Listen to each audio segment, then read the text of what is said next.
నమస్తే. అయోధ్య అంటే శ్రీరాముని భక్తులకు అపురూప క్షేత్రం. ఆ రామచంద్రుడి జన్మస్థలం అంటే ఆధ్యాత్మిక భావోద్వేగం. అయోధ్య కేంద్రంగా దివ్యమైన పాలన అందించడానికి కథలు కథలుగా చెప్పుకునే ఒక పరవశం. దశాబ్దాల ఆ అయోధ్య రామ మందిరం కళ నెరవేరబోతోంది.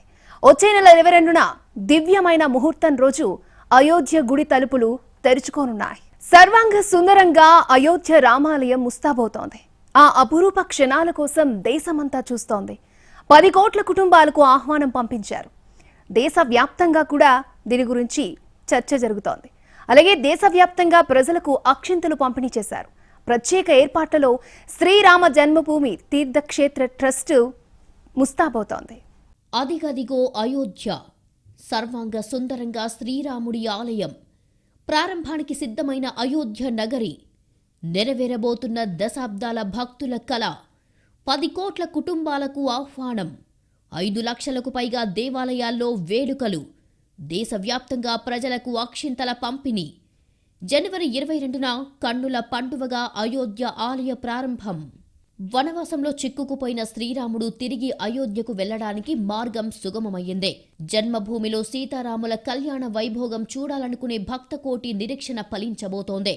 దశరథ కుమారుని పట్టాభిషేకం తిలకించేందుకు కళ్లు కాయలు కాసేలా ఎదురుచూస్తున్న అయోధ్యవాసుల ఆకాంక్ష నెరవేరబోతోంది. కనులారా కోదండరాముణ్ణి వీక్షించే భాగ్యం భక్తులకు కలుగుతోంది. వేదమంత్రాల నడుమ కన్నుల పండువగా జరిగే శ్రీరాముడి ప్రాణ ప్రతిష్టకు దేశ ప్రధాని నరేంద్ర మోడీ ప్రత్యేక అతిథిగా హాజరు కానున్నారు. అంతకంటే ముందు ఆలయ కమిటీ విడుదల చేస్తున్న దృశ్యాలు, చిత్రాలు భక్తుల్లో మరింత ఉత్సాహం నింపుతున్నాయి. తాజాగా మందిరంలోని గర్భగుడిలో మూల విరాట్ను ప్రతిష్ఠించబోయే రాముడి ఫోటోను ఆలయ అధికారులు విడుదల చేస్తారు. త్రేతాయుగం నాటి రామరాజ్యానికి నిలువెత్తు నిదర్శనం. దేవతలు నిర్మించిన పవిత్ర నగరం, సాక్షాత్తు రాముడు నడిచిన పవిత్ర నేల. ఎట్టకేలకు దశాబ్దాల నాటి హిందువుల కల నెరవేరేందుకు సమయం ఆసన్నమయ్యిందే. వచ్చే ఏడాది జనవరి 22న జరిగే ఈ కార్యక్రమాన్ని పెద్ద ఎత్తున నిర్వహిస్తున్నారు. 2024 జనవరి 22న నిజంగా దేశ చరిత్రలో అత్యంత అరుదైన రోజు. అయోధ్య రామ మందిర దర్శనం కోసం ఎదురు చూస్తున్న కోట్లాది మందికి శుభవార్త. రామాలయ ప్రారంభోత్సవ వేడుక జనవరి 22న అంగరంగ వైభవంగా జరగనుంది. ప్రాణ ప్రతిష్టాపన కార్యక్రమానికి అంగరంగ వైభవంగా ఏర్పాట్లు చేస్తున్నారు. దశాబ్దాల సమస్య తీరిపోయి అయోధ్యలో దివ్యమైన రామమందిర నిర్మాణం శరవేగంగా నిర్మాణం సాగింది. దీంతో ప్రారంభోత్సవ వేడుకలను అట్టహాసంగా నిర్వహించాలని యూపీ ప్రభుత్వం ఇప్పటికే భారీ సన్నాహాలు చేస్తోంది. దేశ విదేశాల్లో ఉన్న 10 కోట్ల కుటుంబాలకు ఆహ్వానం పలకాలని వీహెచ్పీ నిర్ణయించింది.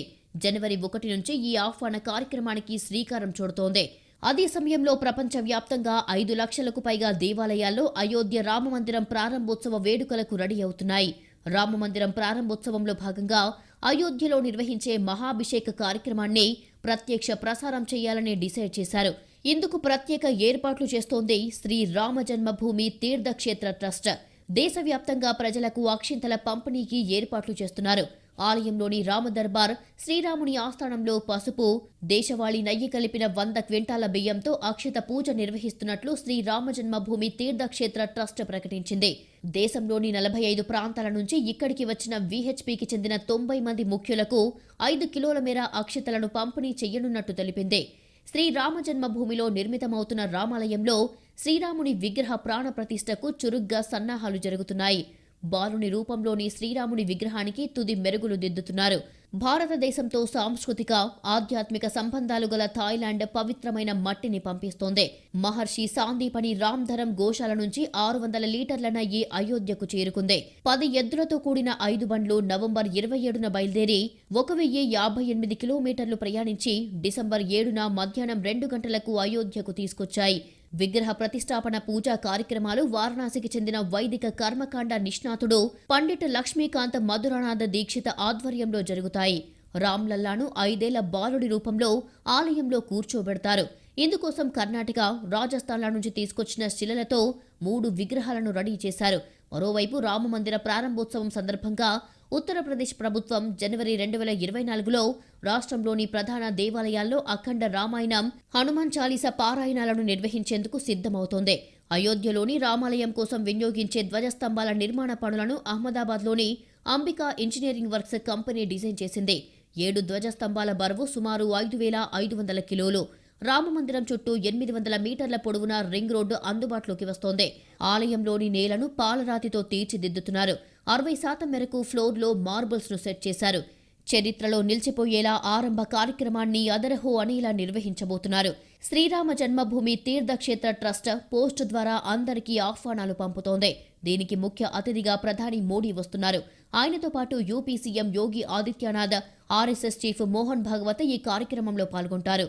వీరితో పాటు పలువురు ప్రముఖులకు ఆహ్వానాలు పంపుతున్నారు. ఈ లిస్టులో సినీ రంగం నుంచి అమితాబ్ బచ్చన్, అక్షయ్ కుమార్తో పాటు ఇతర ప్రముఖులు, అలాగే పారిశ్రామిక రంగం నుంచి రతన్ టాటా, ముఖేష్ అంబానీ, గౌతమ్ అదానీ లాంటి ప్రముఖులు, భారత క్రికెట్ రూపురేఖలు మార్చిన దిగ్గజ క్రికెటర్లలో సచిన్, విరాట్ కోహ్లీ లాంటి ప్రముఖులకు ఆహ్వానాలు అందినట్లు సమాచారం. 50 మంది కరసేవకుల కుటుంబాలకు కూడా ఆహ్వానం అందినట్లు తెలుస్తోంది. అయోధ్య ఆలయంలో గర్భగుడితో పాటు 5 మండపాలు ఉంటాయి. గుద్ మండపం, రంగ మండపం, నిత్య మండపం, ప్రధాన మండపం, కీర్తన మండపం నిర్మించారు. ఇక జనవరి 22న అయోధ్యలోని నూతన రామాలయంలో శ్రీరాముడు కొలువుదీరనున్న సందర్భంగా ఆ రోజు నుంచి 20 మంది కొత్త అర్చకులు ఆలయంలో రోజువారీ పూజలు చేస్తారు. ఇందుకోసం తీర్థక్షేత్ర ట్రస్ట్ 20 మంది కొత్త అర్చకులకు శిక్షణ ఇస్తోంది. భక్తులకు ఎట్టి పరిస్థితుల్లోనూ ఎలాంటి ఇబ్బందులు కలగకుండా ఏర్పాట్లు కల్పించే విషయంలో ప్రణాళికలు పట్టాలెక్కిస్తున్నారు. మజాగుప్తర్ ఘాట్ వద్ద 20 ఎకరాల్లో 25,000 మందికి వసతి కల్పించేలా నిర్మాణం చేస్తున్నారు. బ్రహ్మకుండ వద్ద 30,000 మందికి, బాగ్ బిజేసి వద్ద 25,000 మందికి వసతి సౌకర్యాలు ఉండబోతున్నాయి. మరోవైపు అయోధ్యకు స్పిరిచువల్ టూరిజం కూడా పెరగనుంది. అయోధ్య దర్శనానికి ఉచితంగా తీసుకెళ్తామని హామీ ఇచ్చారు హోంమంత్రి అమిత్ షా. ఎలాంటి ఖర్చు లేకుండా దశలవారీగా అందర్నీ అయోధ్యకు తీసుకెళ్తామని చెప్పారు. అయోధ్యలోని సరయూ నదీ తీరం వెలుగులతో నిండిపోయింది. 22 లక్షల దీపాలతో అత్యంత వైభవంగా జరిగిన దీపోత్సవం ప్రపంచ రికార్డు సృష్టించింది.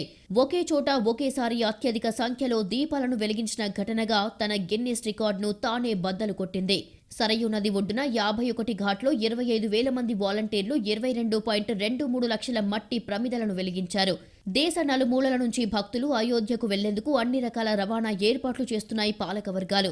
అయోధ్యలో అద్భుతమైన ఎయిర్పోర్టు అందుబాటులోకి వస్తోంది. రైల్వే స్టేషన్ కూడా సర్వాంగ సుందరంగా ముస్తాబవుతోంది. మొత్తానికి జనవరి 22న భారతదేశ చరిత్రలో ఓ సువర్ణ అధ్యాయంగా నిలవబోతోంది. దేవతలు నిర్మించిన మహాపవిత్ర నగరం, సాక్షాత్తు రాముడు నడయాడిన నేల. ఎట్టకేలకు దశాబ్దాల నాటి హిందువుల కళ నెరవేరేందుకు సమయం ఆసన్నమైంది. అయోధ్య రామమందిరం చరిత్ర ఏంటి? వివాదాలు ఎలా తొలగాయి? నిర్మాణంలో ప్రత్యేకతలేంటి? అయోధ్య రామమందిరం చుట్టూ ఎంతో చరిత్ర ఉంది. ఎన్నో కేసులు, వివాదాలు, వాదనలు, రాజకీయ ప్రకంపనలు, ఇలా ఎన్నో అయోధ్య రాముడి గుడి చుట్టూ చక్కర్లు కొట్టాయి. అయోధ్యలో రామమందిరం నిర్మిస్తున్న ప్రదేశాన్ని రాముడి జన్మభూమిగా హిందువులు భావిస్తారు. ఇక్కడ రామాలయం ఉండేదని, దాని స్థానంలో 16వ శతాబ్దంలో మసీదు నిర్మించారని భావిస్తారు. 500 ఏళ్ల చరిత్ర ఉన్న బాబ్రీ మసీదు 1992లో కూల్చివేతకు గురయ్యింది. అప్పట్నుంచి ఈ స్థలం ఎవరికి చెందుతుందనే విషయమై వివాదం నడిచింది. ఇక్కడ రామమందిరం నిర్మిస్తామని 3 దశాబ్దాలుగా బీజేపీ ఎన్నికల సమయంలో హామీ ఇస్తోంది. దాదాపు ప్రతి ఎన్నికల్లోనూ ఇదే అంశాన్ని ప్రధానంగా ప్రస్తావిస్తోంది. 2019 నవంబర్ 9న అయోధ్య వివాదంపై సుప్రీంకోర్టు తుది తీర్పును వెలువరించింది. వివాదాస్పద 2.77 ఎకరాల భూమిని రామాలయం నిర్మించడానికి వీలుగా ట్రస్టుకు అప్పగించాలని ప్రభుత్వాన్ని న్యాయస్థానం ఆదేశించింది. ప్రత్యామ్నాయంగా మసీదు నిర్మాణం కోసం ఉత్తరప్రదేశ్ వక్ఫ్ బోర్డుకు మరో చోట 5 ఎకరాల స్థలం కేటాయించాలని తీర్పు వెలువరించింది.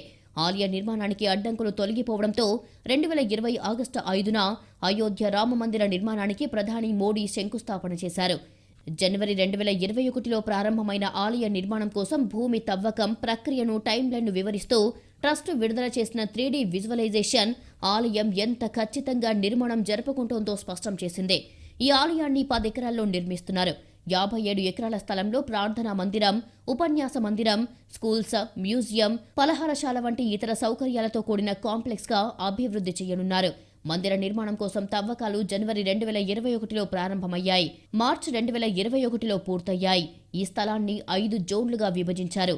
ఈ ఆలయంలో మొత్తం 360 నిలువు వరుసలు ఉన్నాయని, ఒక్కో దానిలో శివుని అవతారాలు, దశావతారాలు, సరస్వతీదేవి 12 అవతారాలు వంటివి అనేక విగ్రహాలు ఏర్పాటు చేయనున్నారు. అహ్మదాబాద్లోని సోంపురా కుటుంబం 1988లో రామమందిరానికి సంబంధించిన అసలు డిజైన్ను తయారు చేసింది. ఆలయ వాస్తుని శిల్పి చంద్రకాంత్ సోంపురా సంస్థ చూసుకుంటుండగా L&T ఆలయ రూపకల్పన, నిర్మాణాన్ని ఉచితంగా పర్యవేక్షిస్తుంది. Tata consulting engineers limited project management కన్సల్టింగ్గా ఉంది. రాజస్థాన్కు చెందిన 600,000 క్యూబిక్ అడుగుల ఇసుకరాయి బన్సీ పర్వత రాళ్లల్లో నిర్మాణం జరుగుతోంది. 30 సంవత్సరాల క్రితం దేశంలోని వివిధ ప్రాంతాల నుండి అనేక భాషలలో శ్రీరామ అని చెక్కిన 2 లక్షలకు పైగా ఇటుకలు వచ్చాయి. వీటిని ఫౌండేషన్లో ఉపయోగించారు. నివేదికల ప్రకారం శ్రీరామ జన్మభూమి తీర్థక్షేత్ర ట్రస్ట్ రామమందిర నిర్మాణం మొదటి దశను మార్చి 2020లో ప్రారంభించింది. అయితే కోవిడ్-19 మహమ్మారి, భారతదేశంలో లాక్డౌన్ తదితర కారణాలతో నిర్మాణం వాయిదా పడుతూ వచ్చింది. అయితే 5 ఆగస్టు 2020న ప్రధాని మోడీ భూమి పూజ కార్యక్రమం తర్వాత ఆలయ నిర్మాణం అధికారికంగా మళ్లీ ప్రారంభమయ్యింది. భూమి పూజకు ముందు 3 రోజుల పాటు వైదిక కర్మలు జరిగాయి. 40 కిలోల వెండి ఇటుకను ప్రధాని మోడీ పునాదిరాయిగా అమర్చారు. మొత్తం 2.77 ఎకరాల్లో ఈ ఆలయ నిర్మాణం కొనసాగుతోంది. 392 స్తంభాలు, 12 ద్వారాలు ఏర్పాటు చేస్తున్నారు. అయోధ్యలో రామమందిరం నిర్మాణానికి భూమి పూజ కార్యక్రమం సందర్భంగా ప్రధాని నరేంద్ర మోడీ వ్యాఖ్యలను ఆసక్తిగా పరిశీలించిన వారికి ఓ తేడా కొట్టొచ్చినట్టు కనిపించింది. భూమి పూజ అనంతరం బహిరంగ సభలో నరేంద్ర మోడీ ప్రసంగించారు. రామజన్మభూమి, రామమందిర నిర్మాణం విశిష్టతను గురించి ప్రస్తావించారు. చాలా అంశాలను ఆయన స్పృశించారు. అవన్నీ ఒక ఎత్తైతే చివర్లో ఆయన చేసిన ఓ నినాదం మరో ఎత్తు. జై శ్రీరామ్ అనే నినాదానికి బదులుగా జై సియారామ్ అని పలికారు మోడీ. ఇది చర్చనీయాంశమయ్యింది. జై శ్రీరామ్ ఈ పదం భావోద్వేగానికి గురిచేస్తుంది. రామమందిరం నిర్మాణానికి జై శ్రీరామ్ నినాదానికి అవినాభావ సంబంధం ఉందనడంలో సందేహమక్కర్లేదు. భారతీయ జనతా పార్టీ తొలిసారిగా 1984లో రామమందిర నిర్మాణ ఉద్యమానికి పూనుకున్నప్పటి నుంచి వినిపిస్తూనే వస్తోంది. జై శ్రీరామ్ అనే నినాదంతోనే బీజేపీ కురువృద్ధుడు అద్వానీ దేశవ్యాప్తంగా రథయాత్రను నిర్వహించారు. సమగ్ర భారతావని ఈ పదాన్ని జపించేలా చేశారు. కోదండరాముడికి అయోధ్యలో రామమందిరాన్ని నిర్మించాలి అనే ఆలోచనను రేకెత్తించారు. జై శ్రీరామ్, జై సియారాం అనే పదాల మధ్య ఉన్న తేడా ఏమిటనేది పండితులు వివరించారు. జై శ్రీరామ్ అనే నినాదం ఓ డ్రైవింగ్ ఫోర్స్ వంటిది. ధైర్య సాహసాలకు, దూకుడు వైఖరికి జై శ్రీరామ్ అనే నినాదం ప్రతిబింబిస్తుంది. శ్రీరామచంద్రుడి ఆగ్రహ స్వరూపానికి దీన్ని ప్రతీకగా భావిస్తారు. యుద్ధ భూమిలో జై శ్రీరామ్ అనే నినాదాన్ని పలికితే ఆవేశం ఉరకలు వేస్తుందంటారు. చెడుపై యుద్ధం చేయడానికి సాధారణంగా ఈ పదాన్ని వినియోగిస్తుంటారు. సియారాం అనే పదం శ్రీరాముడి శాంత స్వభావాన్ని ప్రతిఫలిస్తుంది. సీతా సమేతుడైన అయోధ్య రాముడు ఎప్పుడూ శాంతి వదనంతోనే కనిపిస్తారు. సీతమ్మ తల్లితో కలిపి శ్రీరాముణ్ణి జపించవలసి వచ్చినప్పుడు సియారాం అనే నామాన్ని పలుకుతారు. రామమందిరాన్ని నిర్మించడం అనేది ఓ యుద్ధంలాగా సాగిందని, ఇప్పుడు ఆ పరిస్థితి లేదు కాబట్టి మోడీ సీతమ్మ తల్లితో కలిపి శ్రీరాముణ్ణి తలుచుకుని ఉండవచ్చని అంచనా వేశారు. ఇప్పుడు రామమందిరం అంగరంగ వైభవంగా ప్రారంభానికి సిద్ధమవుతోంది. వచ్చే ఏడాది 22న రాములోరి గుడి ప్రతిష్టాత్మకంగా ప్రారంభమవుతోంది. అయోధ్య రామ జన్మభూమి చుట్టూ ఎన్నో వివాదాలు దశాబ్దాలుగా సాగాయి. అవన్నీ తొలగిపోయాయి. ఇచ్చిన మాట ప్రకారం అయోధ్యలో భవ్యమైన రామ మందిరం నిర్మించాము అంటోంది బీజేపీ. ఇది కాషాయ దళం 2024 ఎన్నికల నినాదమా? అయోధ్య వివాదంపై సుప్రీంకోర్టులో సుదీర్ఘ కాలం పాటు కేసులు నడిచాయి. చివరకు లైన్ క్లియర్ చేయడంతో రామమందిరం రూపుదిద్దుకుంటోంది. అయోధ్య రాముడిదే అంటూ ఆనాడు ఎల్కే అద్వానీ చేపట్టిన రథయాత్ర ఊహించని రీతిలో దేశంలో భారతీయ జనతా పార్టీ బలపడేందుకు దోహదపడింది. రాబోయే సార్వత్రిక ఎన్నికలకు రామమందిరాన్ని తాము ప్రారంభించామని చెబుతూ బీజేపీ ఎన్నికల్లోకి వెళ్తోంది. అయోధ్య నిర్మాణాన్ని ఎవరూ ఊహించలేదని తాజాగా కేంద్ర హోంమంత్రి అమిత్ షా అన్నారు. సాంస్కృతిక వారసత్వాన్ని పరిరక్షించడం, అభివృద్ధి అనేవి రెండు విరుద్ధమైన అంశాలు కాదని చెప్పారు. మరోవైపు రాహుల్ గాంధీ దేశానికి మతం కాదు, కావాల్సింది ప్రేమ అని చెబుతుంటే బీజేపీ మాత్రం రామమందిరం తమ ప్రచార అస్త్రమని అంటోంది. ఒకప్పుడు అయోధ్య అనేది స్థానిక భూ వివాదం మాత్రమే. కానీ బీజేపీ సీనియర్ నేత ఎల్కే అద్వానీ కారణంగా అది జాతీయ అంశంగా మారింది. ఆయన రామ్ రథయాత్ర చేపట్టారు. దాంతో దేశవ్యాప్తంగా ఈ విషయం చర్చనీయాంశమయ్యింది. 1990లో గుజరాత్లోని సోమనాథ్ ఆలయం నుంచి అద్వానీ రామ్ రథయాత్ర చేపట్టారు. ఆ యాత్రలో అయోధ్య వివాదమే ప్రధాన అంశం. అద్వానీ చేపట్టిన రథయాత్రలో నరేంద్ర మోడీ కరసేవకుడి పాత్ర పోషించారు. సమన్వయకర్తగా వ్యవహరించారు. ఆ తర్వాత బీజేపీ జాతీయ ఎన్నికల కమిటీలో సభ్యుడయ్యారు. 1984 సార్వత్రిక ఎన్నికల్లో కాంగ్రెస్ పార్టీ 49.10% ఓట్లతో 404 సీట్లతో భారీ విజయం సాధించింది. బీజేపీ 2 సీట్లకే పరిమితమయ్యింది. అయోధ్యలోని వివాదాస్పద స్థలంలో రామమందిరం నిర్మించేందుకు ప్రయత్నిస్తామని 1989లో హిమాచల్ ప్రదేశ్లోని పాలంపూర్లో జరిగిన వర్కింగ్ కమిటీ సమావేశంలో బీజేపీ ప్రకటించింది. అదే ఏడాది సార్వత్రిక ఎన్నికల మేనిఫెస్టోలోనూ బీజేపీ ఆ విషయాన్ని పొందుపరిచింది. ఫలితంగా 1984లో కేవలం 2 సీట్లకే పరిమితమైన ఆ పార్టీ 1989లో 85 స్థానాలను కైవసం చేసుకుంది. అద్వానీ రథయాత్ర దేశంలో అనేక మంది మూడ్ను మార్చేసింది. అఖిల భారత రాజకీయ పార్టీగా బీజేపీ మారేందుకు ఆ యాత్ర కొత్త మార్గాన్ని చూపింది. ఆలయం, మసీదులకు సంబంధించిన ఒక స్థానిక భూ వివాదాన్ని అద్వానీ రథయాత్ర జాతీయ స్థాయికి తీసుకెళ్లింది. 1949 నుంచి 1986 వరకు అది స్థానిక భూ వివాదం. అక్కడి భూమి కోసం ఇరు వర్గాలు కోర్టులో పోరాడాయి. ఆ తర్వాత అద్వానీ దానిని జాతీయ స్థాయికి తీసుకెళ్లారు. ఆ వివాదాన్ని రాజకీయ అంశంగా మార్చడంలో అద్వానీ కీలక పాత్ర పోషించారు. దాంతో 1991 సార్వత్రిక ఎన్నికల్లో 120 స్థానాలు గెలుచుకుంది బీజేపీ. అదే ఏడాది తొలిసారి ఉత్తరప్రదేశ్లో బీజేపీ అధికారంలోకి వచ్చింది. కళ్యాణ్ సింగ్ ముఖ్యమంత్రయ్యారు. ఇలా అయోధ్య అంశం బీజేపీని బలమైన రాజకీయ శక్తిగా మార్చింది అనడంలో ఎలాంటి సందేహం లేదు. అందుకే ప్రతి ఎన్నికల్లోనూ ఏదో విధంగా అయోధ్య అంశాన్ని ప్రస్తావిస్తుంది కాషాయ పార్టీ. ఈసారి ఏకంగా మందిరాన్ని ప్రారంభించి చెప్పిన మాట నిలబెట్టుకున్నాము అనే ట్యాగ్లైన్తో ప్రజల తీర్పు కోరాలని డిసైడ్ అయినట్టు కనిపిస్తోంది.